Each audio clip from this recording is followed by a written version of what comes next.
అండి ఈరోజు ఈ వీడియోలో సింపుల్ అండ్ టేస్టీగా ఉండే పన్నీర్ పులావ్ ఎలా తయారు చేయాలో చూద్దాము. దీనికోసం ముందుగా మనం కొద్దిగా బ్రౌన్ ఆనియన్స్ వేయించి పక్కన పెట్టుకుందాం.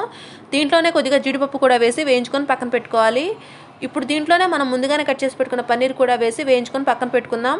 ఇప్పుడు అదే కడాయిలో కొంచెం ఆయిల్ ఉంచుకొని బిర్యానీ దినుసులు వేసుకొని దీంట్లోనే పచ్చిమిర్చి ముక్కలు ఉల్లిపాయ ముక్కలు వేసి కొంచెం వేగిన తర్వాత అల్లం వెల్లుల్లి పేస్ట్ వేసి పచ్చివాసన పోయేంత వరకు వేయించుకొని కట్ చేసి పెట్టుకున్న క్యారెట్ ముక్కలు కూడా వేసుకొని దీంట్లోనే రుచికి సరిపడా ఉప్పు, కారం, ధనియాల పొడి, బిర్యానీ మసాలా, కొంచెం పసుపు వేసుకొని ఒకసారి బాగా కలుపుకొని మనం ముందుగానే నానబెట్టుకున్నటువంటి బాస్మతి రైస్ వేసి బాగా కలుపుకొని వేయించి పెట్టుకున్నటువంటి పన్నీర్ ముక్కలు, జీడిపప్పు, బ్రౌన్ ఆనియన్స్ కూడా వేసి ఒకసారి బాగా కలుపుకొని గ్లాసున్నర చొప్పున వాటర్ వేసుకొని బాగా కలుపుకొని మూత పెట్టే ముందు కొంచెం అంతా నెయ్యి వేసుకొని మూత పెట్టుకొని సిమ్లో 20 నిమిషాల పాటు ఉడికించుకోవాలి. అంతేనండి, ఎంతో సింపుల్ అండ్ టేస్టీగా ఉండే పన్నీర్ పులావ్ రెడీ అయిపోయింది. ఈ వీడియో మీకు నచ్చినట్లయితే సబ్స్క్రైబ్ చేసుకోవడం మర్చిపోకండి.